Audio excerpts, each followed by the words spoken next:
Hey guys, I'm Danny, a friendly neighborhood colorist, and in this video, we are going to go through the workflow, how you can go from offline editor to colorist, and also how the colorist will export for the online editor. Before we get into the video, I just want to say that I'm in the middle of creating my online course for color grading, and it will be out around February.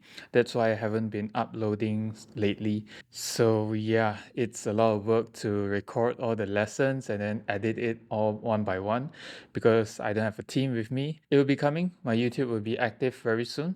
Now let's get into this video. Alright, so to go from offline editor to colorist, there are three ways that we can do this.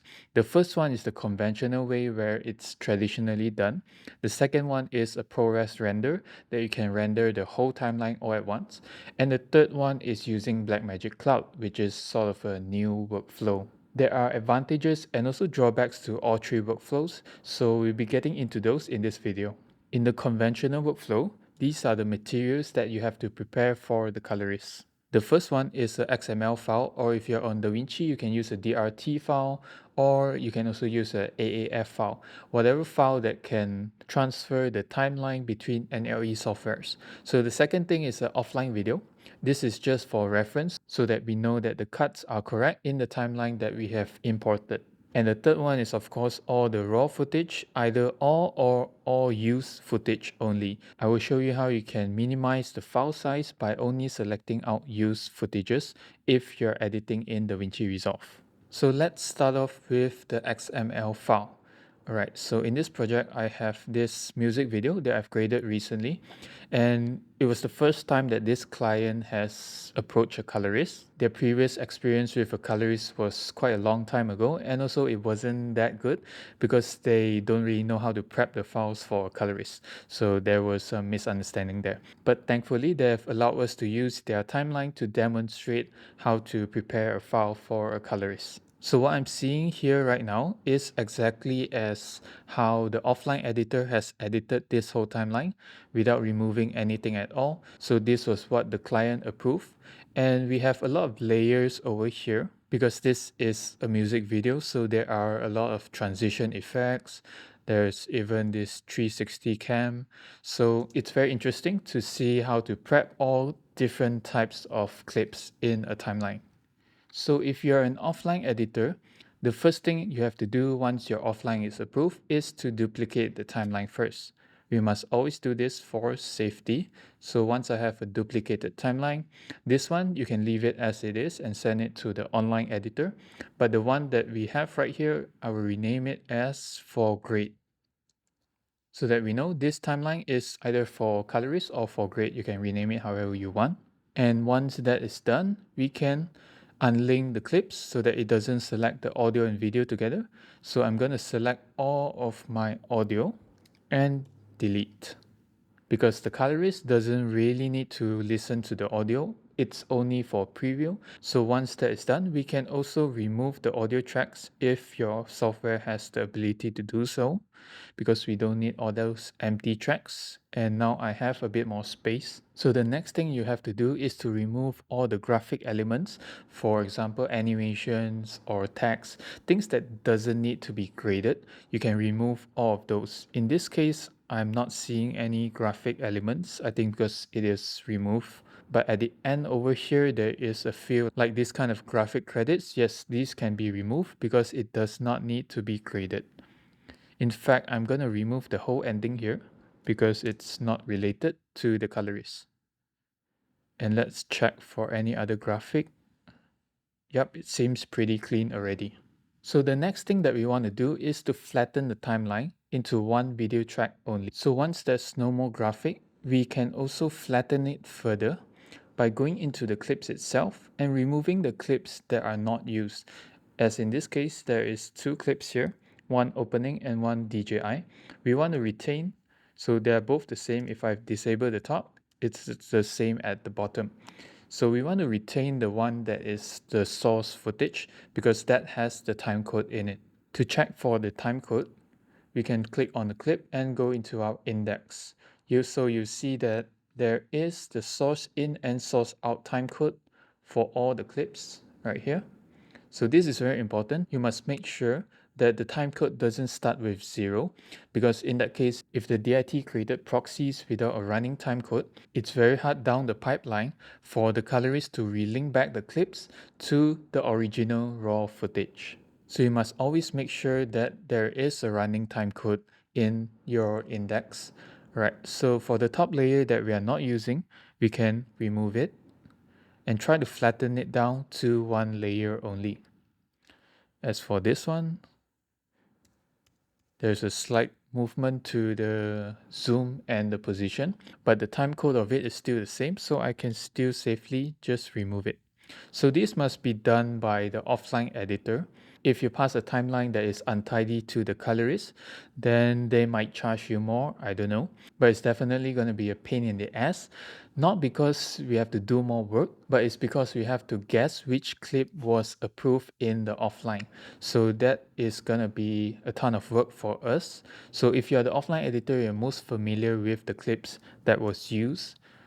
So it's much easier for you to tidy up the timeline compared to us. If the colorist accidentally miss out one clip, then we're gonna go through the whole process again. So we're trying to avoid that. Alright, so right here I have two stacking clips. So if the part beneath is not used, then I can just flatten it to one single layer. So for this section, there are 3 clips, and this one is the rendered footage. So there is graphic over here, so I'm not going to be using this. I'll be using the raw footage from the 360 cam. And for this one is the top layer, so I'm just going to move it down like this. Alright. So for this clip is where the director, which is the editor also, he has already done the transition over here. So I don't recommend that you move straight to the online process before we have done the grading. So it's better if you can hold off the process, or at least you do it and then you replace the clips after. So I'm not going to be using this clip that has the effect, the masking effect built in already. I'm going to delete this, and I'm going to be using the bottom 2 clips, which is the raw. Right. So for this transition, of course, we can't flatten it into one layer. That's where later we are going to prepare what we call a TC list, a timecode list. But let's check what's on the bottom layer. So the bottom layer is just this clip itself, which is not needed. Right. So these two, I'm just going to drag it down a little bit like this. All right, so this is as tidy as I can go. Later we prepare the TC list, which will be one single line video track only. All right, so let's see what else over here. So I'm gonna quickly just tidy this up. Let's drag this over to the end, and all these are just touch-ups, so I don't need them. Dragon. So yeah, this is the same. The effect has been made. So I'm gonna grade on the raw clip itself. All right. Remove this, move it down. These are also touch-ups. So they clean off the rain layers, which I'm gonna remove, and I'm gonna activate the raw clips. So it's best to only give the raw clips alone. This one is 2 layers. This one is a touch-up, right? And yeah, all this I'm gonna remove. Sorry. All right. And this one, we can just move it down. And these two is unrelated. So that is as tidy as we can get for the first XML. Later on, we'll be doing the TC list. But before that, there's also something that I want to bring up to you, which is compound clips. All right. So here I have a clip, and you can see that it's just a normal clip, but the only thing is it's a compound clip. So sometimes I found that editors like to compound a whole clip, the whole source clip, and then speed it up because maybe the clip was shot in slow motion or something. And this is not recommended, because if you export a compound clip in the XML, what I will receive is also a compound clip. So when I finish my grade and I export it back to you, it won't appear as the raw clip that this compound clip is containing. So you can't link it back. That's why it's always best to remove the compound clip, use clips only, so that the raw clip is being used and you have the name, the clip name, and also the timecode attached to the clip itself. So that is something to take note when you're editing. Yep. Essentially, what the colorist want is only the TC list, but this is for preview. So what I mean by TC list is this. In your index, you can see the source in, source out. This is all we want. The in, the timecode for the source in, and the timecode for the source out. That's all we need. So we are going to create a TC list, which does just that. So I'm going to duplicate this timeline and rename this timeline TC list. For this TC list timeline, I'm going to make it as raw as possible, like I mentioned. Only the source in and source out. No warp stabilizers, no fast motion, no slow motion, nothing of that. Not even zoom or transform. And how we are going to do that is to go through each clip. So the offline editor has to go, so there's no effects here. This is safe. This is a compound clip, so you must decompose it in timeline. And all these, this is also a compound clip. So sometimes you can decompose it like this, but sometimes you can't. You have to go into the timeline, find the timecode, and then drag it over to the TC list. That's why it's very troublesome if you're compounding your clips like that, right? So if there's any effects, I can just select everything and reset the transform. And for safety, I'm also gonna reset the cropping for everything. And yep, that's it. For speed change, I have to do those manually. So you can go into each clip. So this one, there's a bit of change in the speed. I'm gonna turn on my Ripper timeline because the in and out points of the timeline doesn't matter. It doesn't have to sync with the audio. So I'm gonna reset this and it goes to 100. So yep, this looks good. This looks good. And for other things, so there's a transition here as well. So there's this transition here. So transitions also remove everything. We don't need those. And for these clips, there's a little bit of speed change. So you're gonna have to reset that also. So let's reset and it pulls forward. For this one, yep, reset. So all of this speed is best to remove it. So what's left is only the in and out point of each clip. So I'm going to ignore the rest of the speed transitions and let's move to this. All right. So for this clip, we are going to be flattening it to one layer only.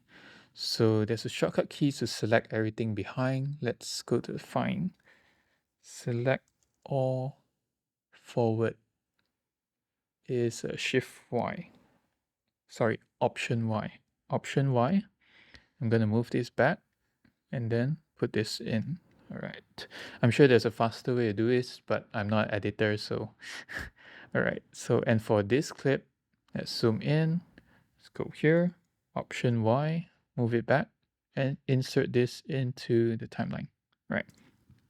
So not to worry about the clip itself.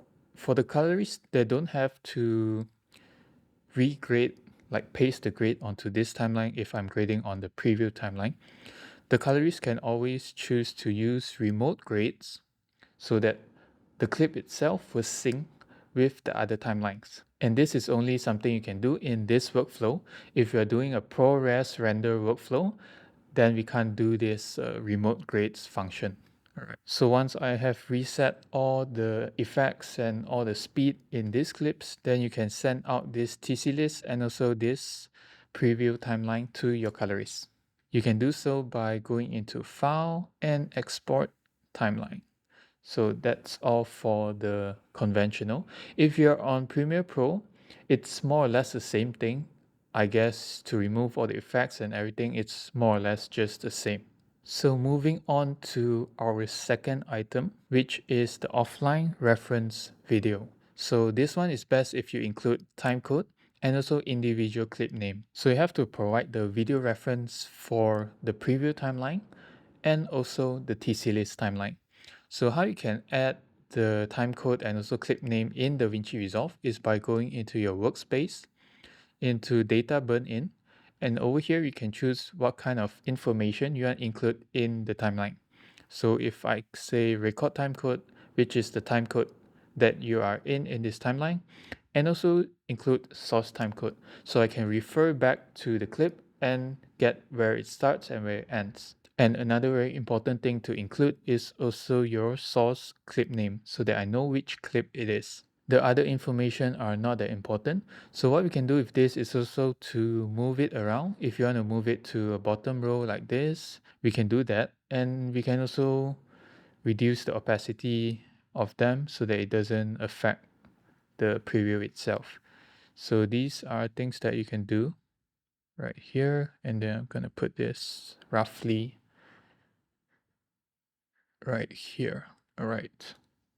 And once that is done, we can turn it off and deliver this preview, this offline reference to your colorist. You can just render it in maybe H.264. Also, a low quality proxy or LT works. It's just a reference for your colorist in case there are clips that are misaligned so that we can find the clips itself and troubleshoot on the spot without having you to go back to the offline editor and ask them to export a separate XML. And lastly, the third thing that we would need is the raw footage.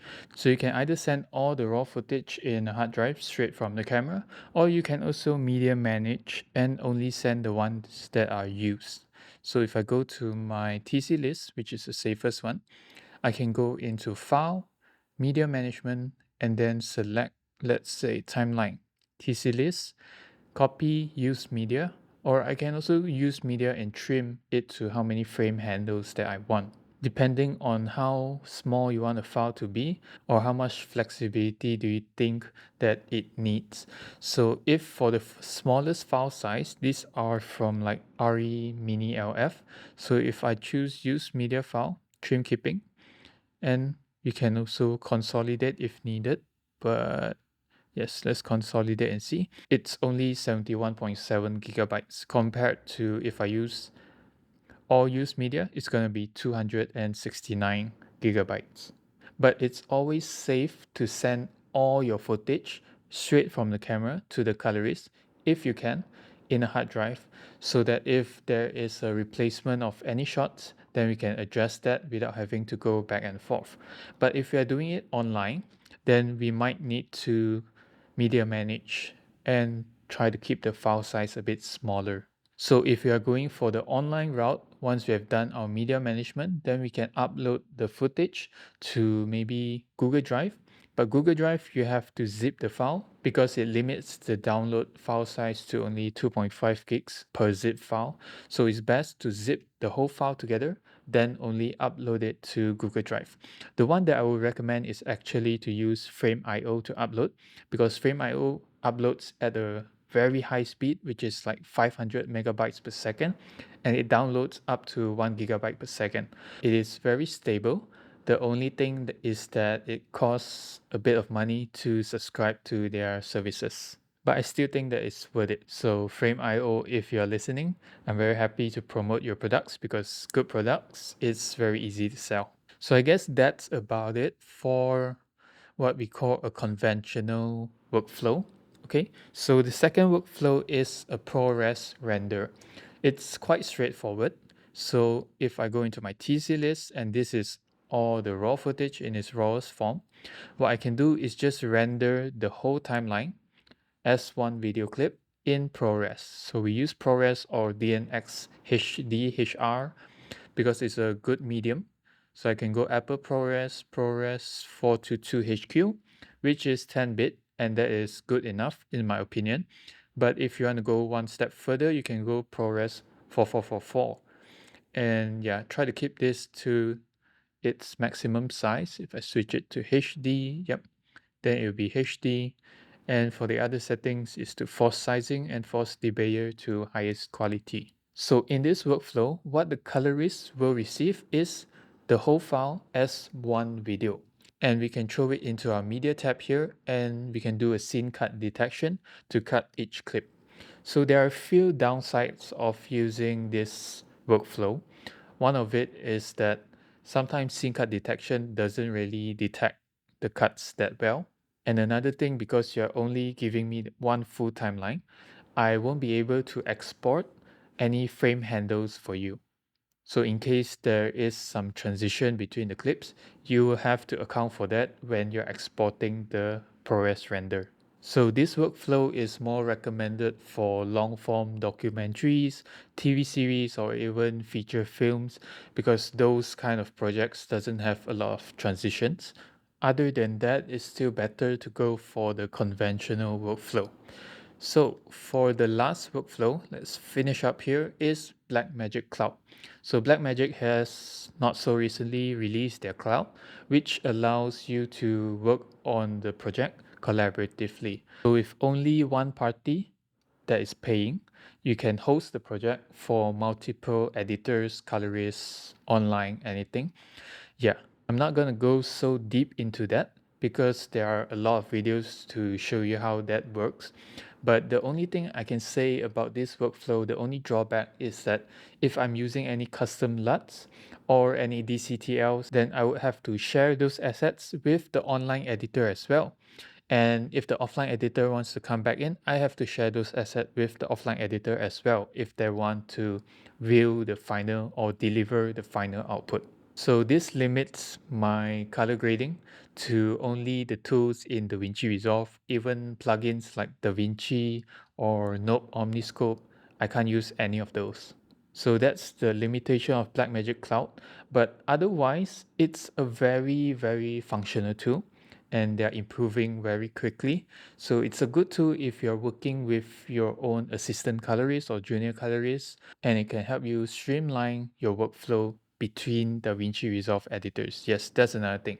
If you want to go with the Blackmagic Cloud workflow, your offline colorist and online have to be using DaVinci Resolve. So you can't use any other NLE software. So that's about it for this video. I hope this was clear enough for you to understand the kind of workflow that we can go through if you're a colorist. So all the best out there. There are still quite a bit of troubleshooting issues which I didn't talk about because that is kind of specific. And if you're my offline editor watching, you can reach out to me if you have any issues at all. So that's it for this video. Thank you guys, and I'll see you guys when my course is out right around February. So take care and bye bye.